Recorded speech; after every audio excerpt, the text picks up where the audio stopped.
Auzubillahiminash-shaytanir-rajeem. Bismillahir-rahmanir-rahim. Assalamu-alaikum. Ji-ayanu, Pakhair-agale, Ni-hao.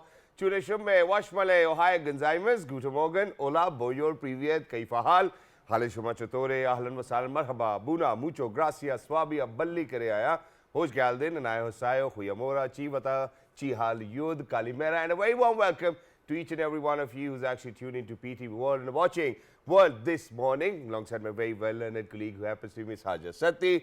I happen to be Shahzad Hassan Khan, and we hope and pray that everybody out there is doing wonderfully well and that you're ready to kickstart your day with us. But first things first, hello Haja, how are you doing today? Assalamu alaikum. Thank you so much for introducing me. Certainly, Shahzad was telling me before we started this program that he's certainly not feeling well because his one part of the ear is closed and because of his very potent sort of a flu. And we have talked about how virus is mutating and how it's getting very potent nowadays because our immunity is obviously down because of the COVID. So having said so, Shahzad, I was listening to very engaging conversations regarding different topographies when you visit different areas and how it revives a certain unconscious familiarity with that, right? You feel that it's latched to some part of your personality, and when you visit that particular area, it's revived there, and certainly you have a meaning for those very ambiguous sort of feelings. So I remember, I grew up in a lot of different places across Pakistan, and I have certain familiarities, certain attachedness, certain belonging to different parts of the country. For example? For example, I was born in Quetta, so whenever I visit Quetta, yes. So whenever I visit Quetta, there's a certain familiarity with that. And it is so amazing because I do remember there was this one particular place and the guy happened to be an ethnic Pathan there. And I was a kid there, so I was actually born there, and my parents used to visit and buy a lot of dry fruits. And in Quetta, the dry fruits are really cheap because a lot of them are produced there, especially the chilgozas. I don't know what you call them. And very famous for dry fruits as well. Yes. So after, I think, in 15 years when we went back there, so that guy instantly recognized my father and my mother, and he said that this child was a baby when he used to come here, and now she's all grown up, and he treated us with such a hospitality. And because obviously when we were talking about the belonging, familiarity, and then there are also other different places. For example, Aptabad was the place where my younger sister was born there, so I have a very attachedness and emotional belonging to that place because I grew up there. It was one of a very amazing station that we lived there, and it has certain vibe to it, and that's very specific to Aptabad. I don't think so any other place gave me that vibe. So what about you? I think I have a very different vibe for Aptabad, and it's because of the fact that, when I got married, so I think, we weren't really very decisive of where to go for our honeymoon. And imagine that, all of a sudden we decided, hey, you know what, let's go Abbottabad. Right. And, when I went to Abbottabad, my first ever television drama serial was getting on air. Yes. So imagine what I did. I mean, stupid of me. So what I did was that there was one of my friends, who was in Abbottabad. I called him over to the mess. I was like, hey, why don't we watch the drama together? Right. And as soon as I got done with the first episode of my drama serial, I went back up in my room and my wife was all angry and she was like, hey, you know what? We were here for each other. And I was like, okay, I'm sorry. Right. But, at the same time, I think I'm going to agree to you that, a lot of places, a lot of people you meet, you will certainly get that nostalgia. You go back in time, you relive all of those moments. I mean, just the other day, so I was on my chachu's son's wedding. Yes. And, I got to see an uncle, who happened to be an ex-colleague of my father. And he was like, Shahzad, tum kitne bade ho gaye, tum itne se hote the, main tumhe school chhod ke aata tha. And I was like, hey, really what? You might be taller than him, right? I'm pretty No, sure. yeah, Yes. no. And then they were so happy to see me, and then I likewise, because I could recognize. Right. So imagine that even if I was little, the moment I walked into that wedding, I was like, I think I've seen this uncle somewhere. Yes. And it did happen to me. So I think thank you so much, for kind of reminding us that, for all of those, years we have spent with people when they come across you. But the only thing I don't know how to kind of respond to it is, Arey, kitna bada ho gaya? I mean, uncle, Right. obviously, yaar, 25 years passed by, you Right. met me when I was like, what, 5, 6 or 7?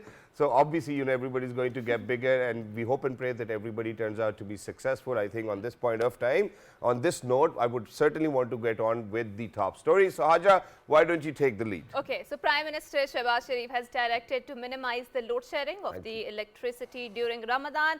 He said this while chairing an important meeting in Islamabad regarding transmission of power and load management in summer season.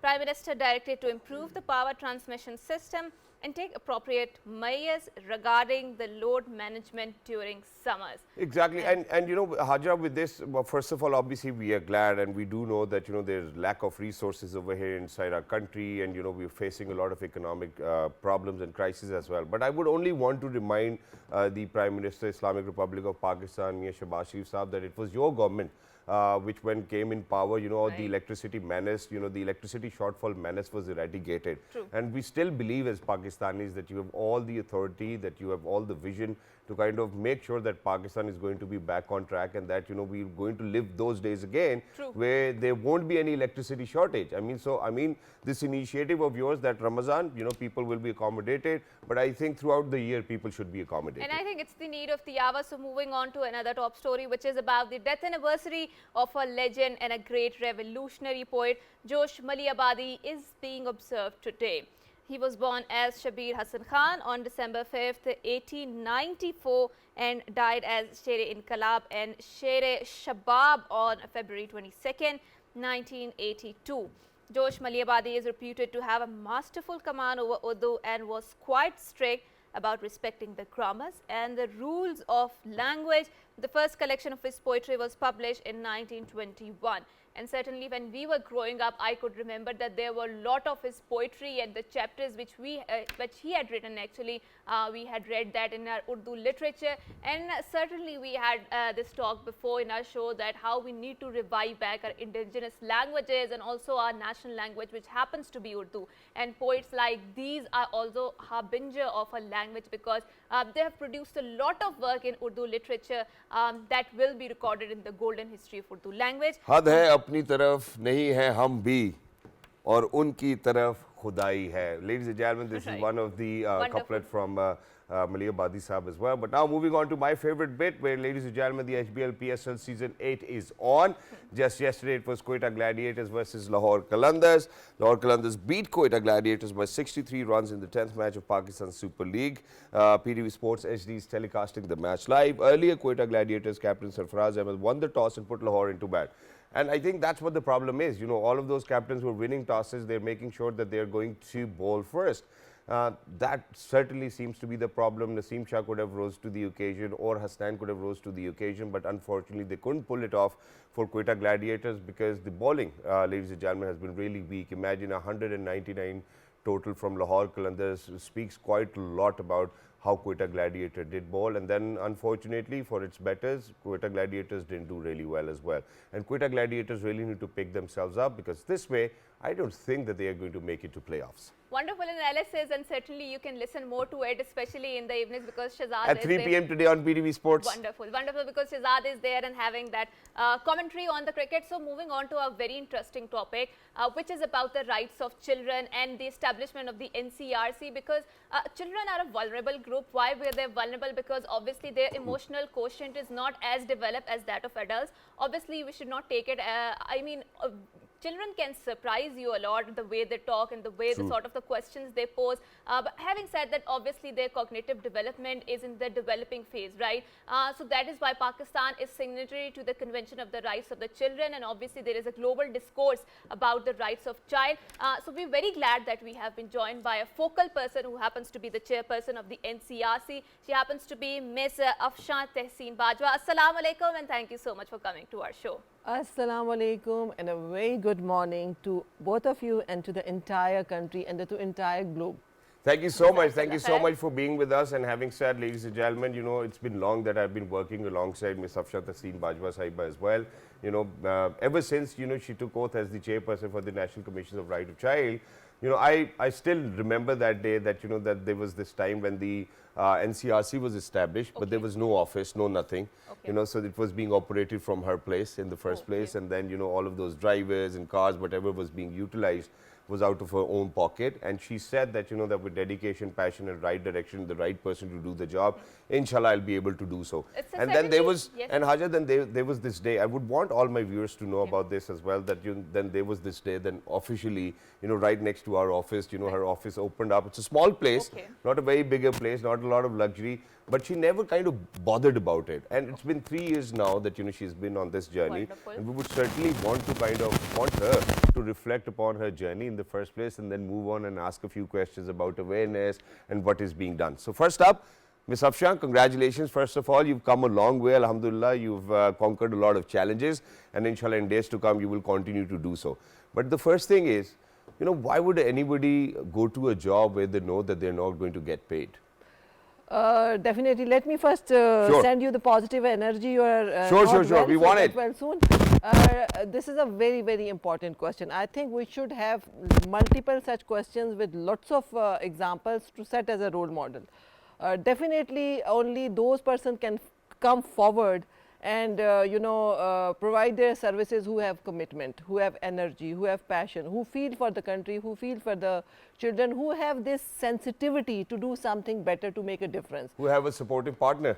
Definitely. I am proud of it. Alhamdulillah. All that energy, supportive partner, my two beautiful little duckling children. One of them is doing psychology, so lots of psychosocial support from her, believe you me. The last time when we met, they were in school. Yeah, one of them is now in the university. MashaAllah. So all this support and keeping in view your entire last 25 years struggling, speaking, talking, working, supporting, advocating for the cause of children.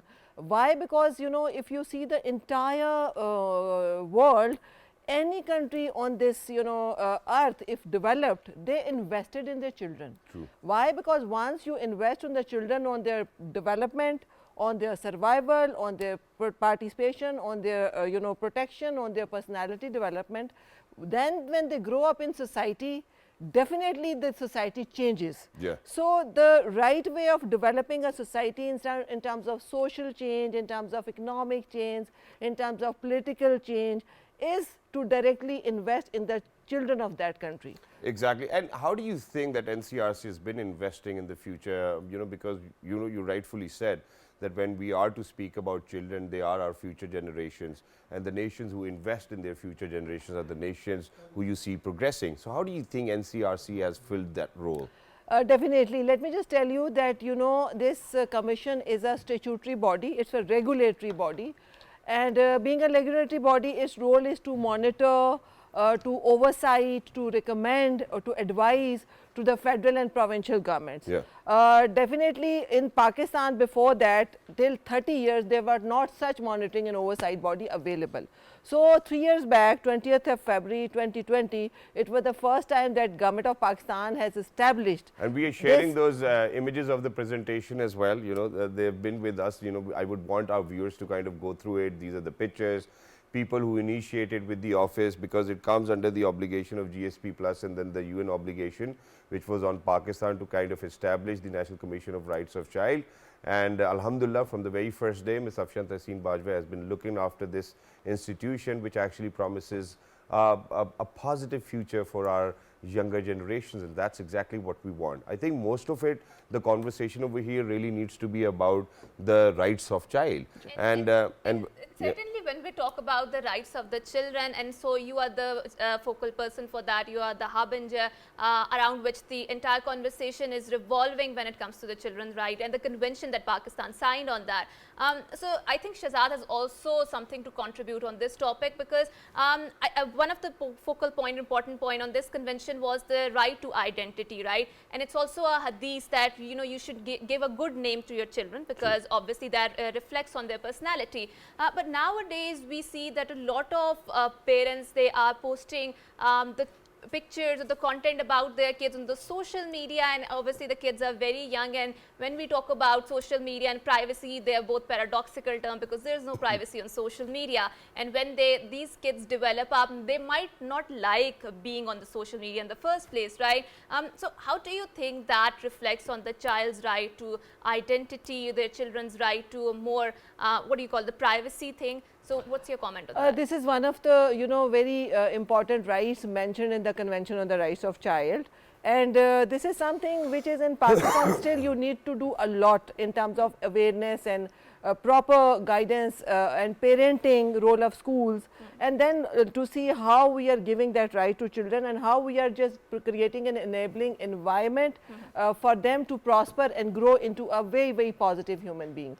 That's why I'm just bringing my talk towards the National Commission on the Rights of Child. This commission has a mandate to overview and oversight and review what are the policies, what are the laws, how the all these government departments are working, or what should be the awareness raising, and how there are different violations of child rights, how to take action against them. So these are the 3, 4, 5 broader mandates of National Commission on the Rights of Child. Yes. That's why when we took charge, first of all, we had a comprehensive analysis of all the policies and laws available in Pakistan, that what is their situation. And it was to our realization that number of laws are there, but there were no rules. So it is important for the public to know, if you really want to improve the situation of child rights in Pakistan, you need to have a legislative framework, but those laws should have rules. True. If no rules, no implementation. Normally whenever there is some incident of child abuse or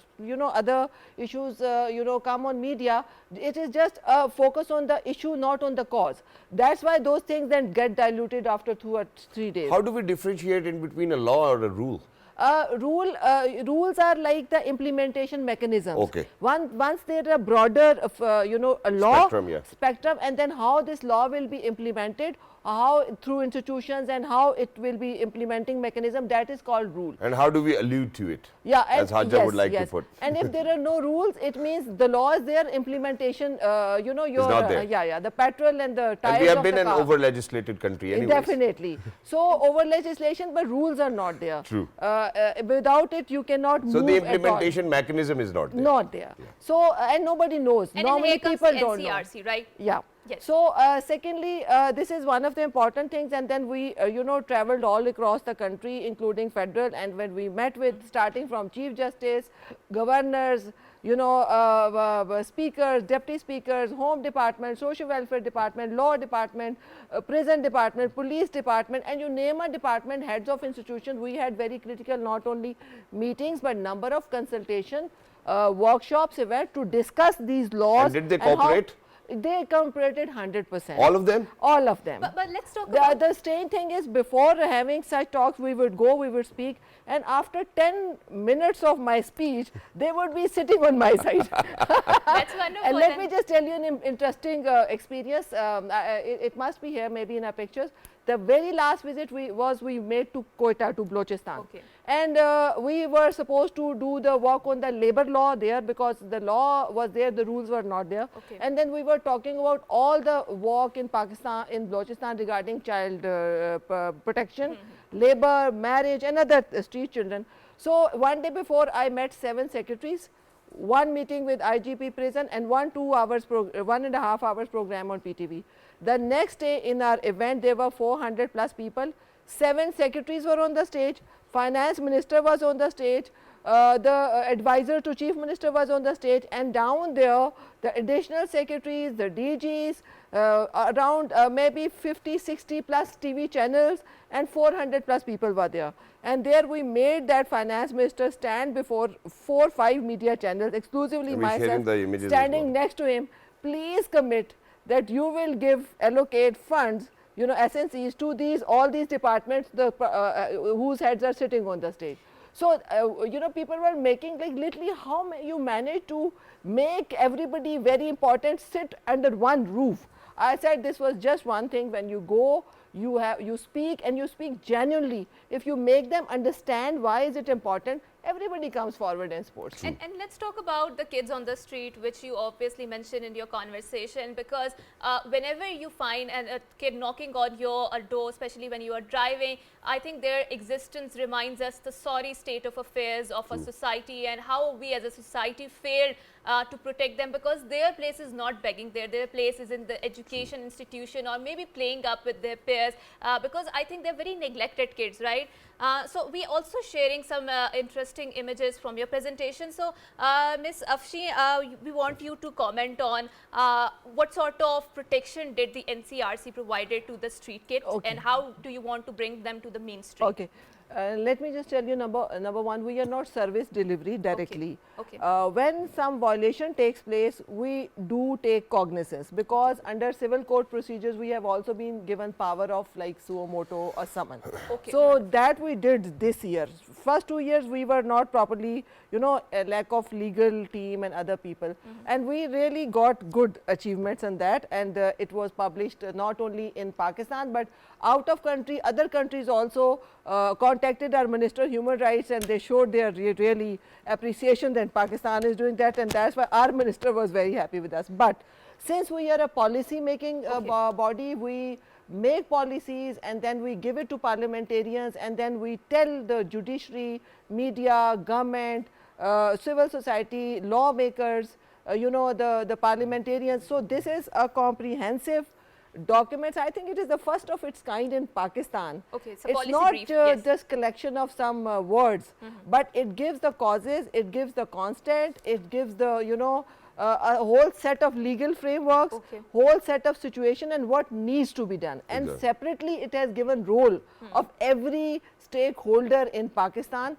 It is beautifully written. Believe me, we put our heart, blood, soul into it, and our 25 years of experience and analysis is into it. So what does your policy say regarding the street children? Definitely street children should not be on the streets, number one. And they should be somewhere either into schools, and if they are like 14 plus, they should be into non-formal literacy, and besides they should be into non-hazardous work somewhere.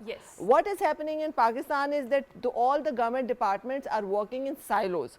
Education, labor, health, protection, blah blah blah blah blah. So what needs to be done is all your, you know, social protection programs like SAS, BISP, you know, Baitul Mal and Social Security and other such networks should be collaborating with Social Welfare Department, with Human Rights Department, with Labor Department, with Education Department, with Non-Formal Literacy Department, and just like other countries, they should complement each other's services so that they should support these children. But that's a very difficult task. No, it's not difficult. Bureaucracy is very disincentivized to collaborate. Let me tell you now is another disincentivized Let to me collaborate. just tell you. See, look, this was maybe for the past 20 years I was asking for this referral and redress communication coordination interagency protocol developed you know, at the federal and provincial level. We were working on it when I was in my prior with you, and that is the only solution. Why? Because they are in silos. What we did when we started working on it, we comprehensively developed a, you know, letter, our recommendation sent to the concerned ministry. We did not stop here. We kept writing to other departments, and we realized all departments are equal in power. Why would one secretary listen to another one? Why would one person, you know, just take the feedback? What we did, we straightaway went to court. And because Justice Babar Sattar really has been giving us lots of weightage, engaging us into petitions, mentioning our name into number of things, and I went there, I made a speech, I put this thing that this is even in the federal capital there is no protection center for girls. They need to have a referral mechanism for children, need to strengthen child protection institutes, NCRC. So there was a court order, and then you can't avoid it. As a result, now last month a gazette notification has been made, and a child protection committee has been established. NCRC is part of it, all the departments are part, and it's something maybe you could not do it for decades, 2 decades. And we would certainly, you truly deserve a big round of applause. But having said all of that, Alhamdulillah, congratulations that you and your team have been able to achieve it, and that too under the umbrella of NCRC. But now, you know, since you are an oversight body, you are a body which will introduce policies which for the future will look after the rights of child. Now let's talk about, you know, what are the most common problems. For example, we have child labor almost everywhere. You go to the federal capital, you go to every household, you will see a child working there. We have child abuse, we have parents harassing children, we have streets on the children, we have children out of school, you know, we have we have infant immortality over here as well. God forbid, as soon as they are born, they die. You know, there are a lot of problems. And then there is a problem that, that all the children are not even treated equally. True. Now, to talk about it, obviously, if I'll ask you that, what has been done in this context, obviously, you're an oversight body, that will be your answer and you're a policy maker. But for all of those policies which have been introduced, do you see that there is a change? Do you see that the out-of-school children number is actually rapidly decreasing? Do you see that child labor is decreasing? Do you see that child abuse is decreasing? Do you think that those policies have worked for us? Let me just tell you, it's a baby commission yet. It in its embryonic, still, position. When the new commissions are made, there is just a paper which is issued as a notification, and then you turn that paper into a tangible, institution which needs building, which needs staff, which needs creation of positions, which needs budget. So simultaneously, 1.5 years we took in establishment of this, but side by side what we did was, as per our mandate, not the implementation, maybe as per our mandate, to write, to speak directly through our power of letters, power of documents, then speak on social media as a campaigns, then influence. Right. So we use multi-pronged strategies or engaging directly with parliamentarians. What we developed, all these, everything, like it's domestic child labor, this is on child marriage. This is the first, we are the first commission in Pakistan who raised the issue of minorities and developed a comprehensive policy brief. This is something in which definitely we engaged again a whole, parliamentarians. This is our 5-year strategy. So we used multi-pronged strategy. First of all, we did a homework of the situation on the ground. What is the issue? How to, address it? And then after having certain policy documents, we directly got engaged with parliamentarians through, consultations. We got in all the provinces engaged with press clubs to highlight all the issues on the ground. We directly went to the concerned departments, secretaries, heads, ministers, even in Balochistan, Chief Justice, Home Department, IGPs, to get this point across and making them part of as focal points our initiatives. Exactly. So thirdly, we engaged media. And in media, we had maybe, it is maybe 300 plus newspapers, local, national, international, and these are now packs of newspapers which we gave our opinions on Dawn, on the big, all the big newspapers. And since we are very short on time, so very quickly, because we have to wrap up this segment as well, very quickly, because we certainly have to do our job 100% dead honest. True. And there was a little bit of research which goes into it as well, so your extension summary was moved, and now there's a privilege motion against you as well. If you worked so phenomenally well, why do you think people would actually move a privilege motion against you? Please go ahead. Maybe those people can answer, because here a person sitting here, an example, without, which I bear witness to, by the way, which I bear without witness to. salary, without using my own transport, with using all other resources, having a resource constraint from the government's fund, I delivered, and we were not only acknowledged at the national, even international level, we were given in writing a appropriation certificate by the ministry, or everybody now knows child rights.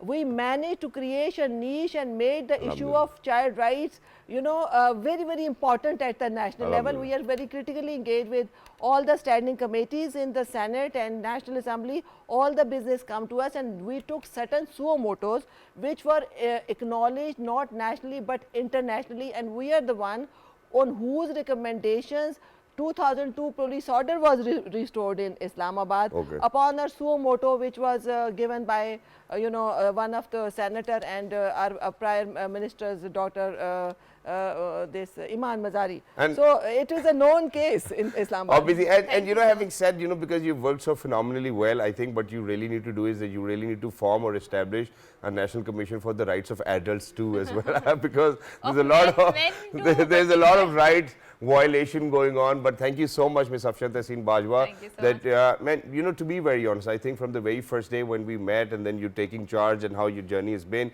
you've worked on your personality, you've worked for the children of Pakistan, and the way you've worked is phenomenal. I bear witness to that, and for all of those people, ladies and gentlemen, I've been involved with whatever the NCRC has been doing. We've been calling them, their team, on the show, and we've literally been a part of their journey. So congratulations to us too as well, and congratulations to you for completing 3 years.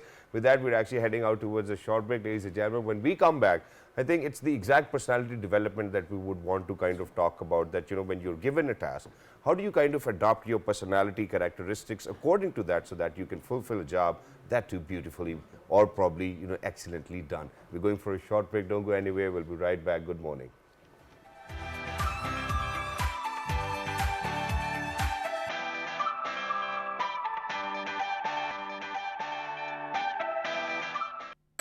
Again, certainly before going on to the break, we were part of the conversation about the rights of the children and how it's very important to develop a safe space for them so that they can grow physically, emotionally, and in other aspects too, right? So, like Shahzad mentioned about how we are going to talk about the personality development and how it's very much important, especially considering the fact that in our society, not enough attention is being paid to the character development. And I think that is why we see sometimes that there is a lack of discipline, especially on the roads. If you go out there or on the public spaces, you do witness sometimes chaos and mess, which you do not witness in the more developed countries and in a more civilized nation, right? So that is why we made sure that we should be part of the conversation about our personality development, about our character development, and how to make sure that we are a better version of ourselves. Exactly, and in addition to that, just a few, I think it's been a year that I've been kind of talking about it because I just realized it in my life and I thought I was a little late on this, that imagine that for all of those people, because when we go to work, Haja, we make sure that we work hard, we make sure that we stand out, we make sure that, that we deliver to our best capacity. But ladies and gentlemen, it is only possible only if you start to work on yourself. And when we talk about working on ourselves, I think personality development is the first ever thing which we really need to be more aware with, which we really need to be more friendly with, and to understand it better, that what areas can we certainly develop our personality. Ladies and gentlemen, we're very lucky that we've been joined by somebody who happens to be the Chief Executive Officer for Leaders Lead Consultancy. She's a leadership and mindset coach / trainer. She is Miss Amber Usmani. Hello, assalamu alaikum, CEO. How are you? Walaikum assalam. First of all, I just love the energy that Shahzad actually carries. Abhi ek kaan band hai mera. Okay. Okay, so personality development. So what do you think are the most essential traits which should focus on when we are talking about the personality development or the character development? Okay, Hajra, it's basically when we talk about personal development, it's the foundation of personal development is based on a triangle. It's like the ER, the emotional regulation, your mindset, and your mental well-being. If I explain personal development in in simple words, so it's basically just working. It's working on yourself, improving yourself, learning new things in life, plus building new skills. So that's all about personal development. But people usually take it wrong, like they think that personal development is a one-day process. No, it's a lifetime process. True. So yes. And we're still going through it. For all of those people who are married, I think we go through personality development courses every single Every day. day, yeah. Why And do then you what do about this? the non-married persons? I mean, they're also going through I mean, the obviously, personality development. that's exactly why we get married, because when the parents think that he or she is getting out of our control, they get them married. But now, since we are speaking about personality development, the only problem is that a person himself or herself is never too confident to know that, hey, you know what, I carry a great personality. And, we have a notion over here where we certainly do not want to be kind of overwhelmed about how we are or how successful we are in life, because, alhamdulillah, all of these things belong to Allah Almighty. वो इज़्ज़त दे रहा है तो हमें मिल रही है, वरना बहुत मुश्किल हो जाता है. So how do you think that, anybody who's worked on their personality really needs to feel it that way, even if you're not rubbing it onto somebody's face, but you certainly need to feel great about it, right? How do we do that? Shahzad, I think it depends on a lot of things, right? It's not just one thing that you just, every person has different scenarios, different circumstances, plus a different childhood. For example, yes, our childhood experiences, our initial years, though they play a vital role in developing and shaping us as an individual, as an adult, that actually contributes to, becoming what you want to be later in life. But there comes a time in life when you actually realize, oh, that was not actually what I wanted to do or what I wanted to become, right? So it's a journey of self-awareness.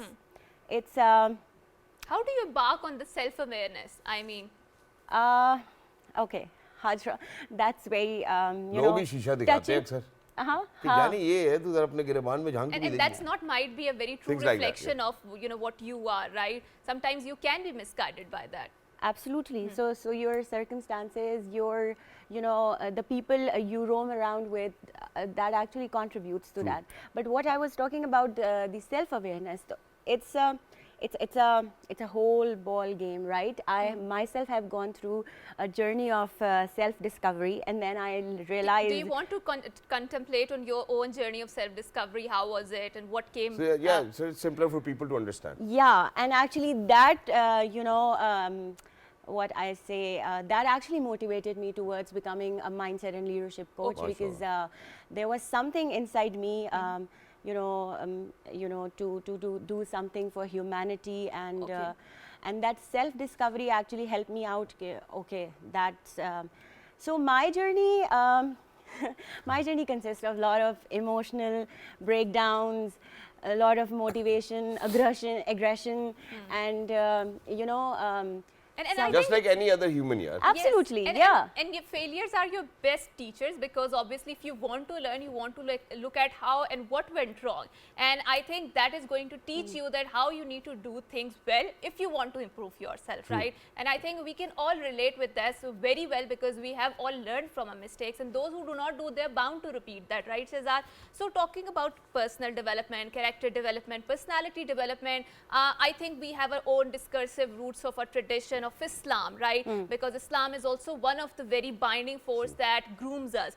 So what do you think Islam has to offer to this field of, what do you call it, the personality development or the motivational speaking, which is so popular around the globe Because we nowadays? have a complete package in Islam, right? And I think Shehzad Absolutely. is also reading a book about character development and personality grooming. I don't know how much he has read it, but I'll have this conversation Yeah, later sure. on. So go on, please. But I like those people who actually, try to learn new things. And talking about Islam, so I think relating to my profession and what I try to, do as my passion. So I related to Prophet Muhammad sallallahu alaihi wasallam.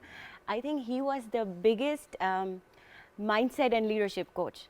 True. Because what a leadership coach, does is actually, he or she works on your growth mindset. True. And growth mindset is basically, accepting the challenges, enjoying the challenges, and being comfortable in challenging situations. Exactly, and thank you very much for saying that, because there's only one thing we need to change, because what happens over here is that either we consider it a winning or either we consider it a losing.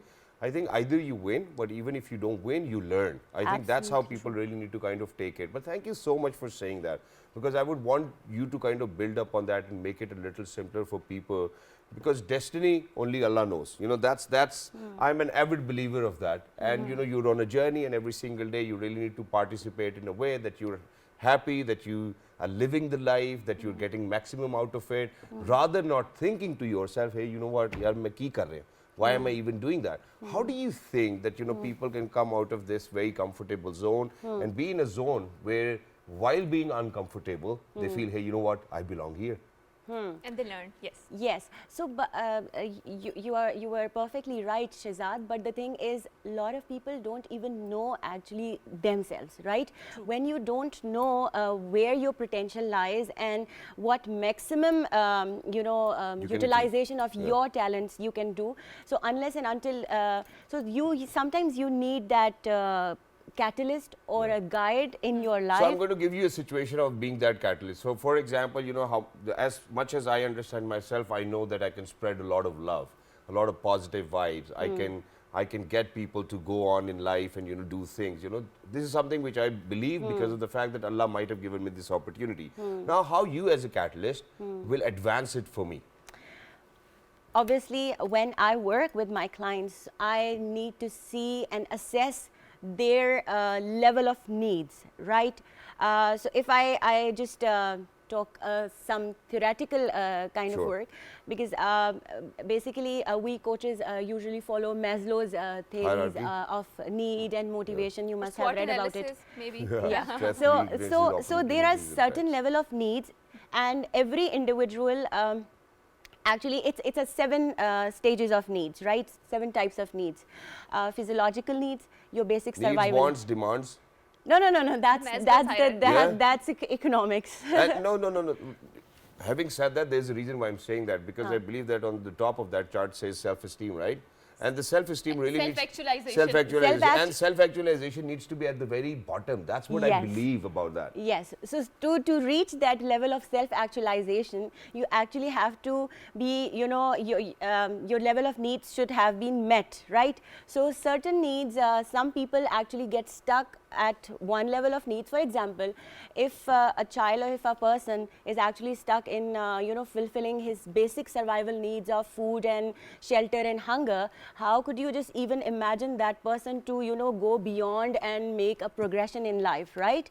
So there are certain needs for you.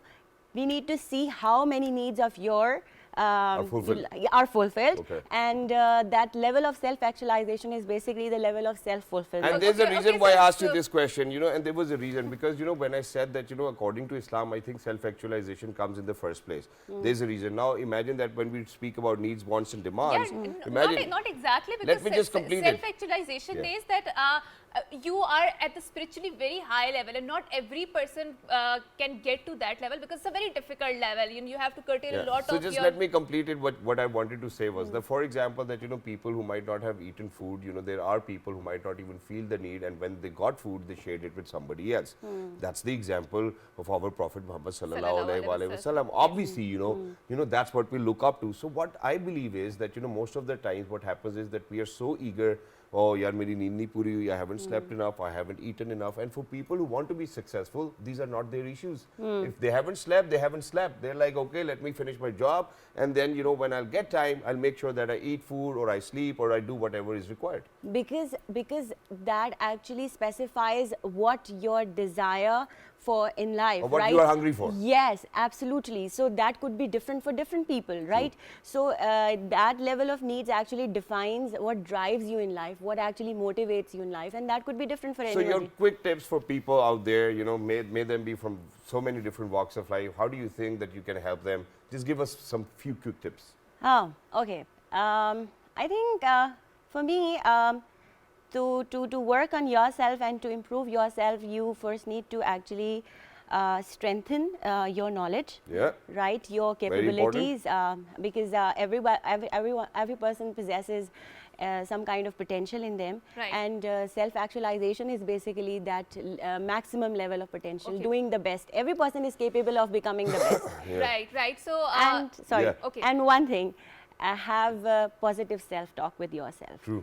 Yes, Right. And that's I very think important. That's very important, especially in an era where there's so Chakra. much fake and materialism which is consuming us. But thank you so much for coming here and for having this very enlightening discourse. So until next time, No, it's a not until goodbye. next time. You know, you have to tell us, you know, how do you think that you're going to give yourself that confidence? You know, have a good thought of yourself. Okay. So I had this self-awareness, I think, quite some time ago, that I really wanted to do something, and I want to develop Islam in response to liberalism, and I'm working Mashallah, towards it, mashallah, right? mashallah. So I had this realization some times ago, and I'm working towards it. So until next time, it's a goodbye. Allah Hafiz and good Good morning.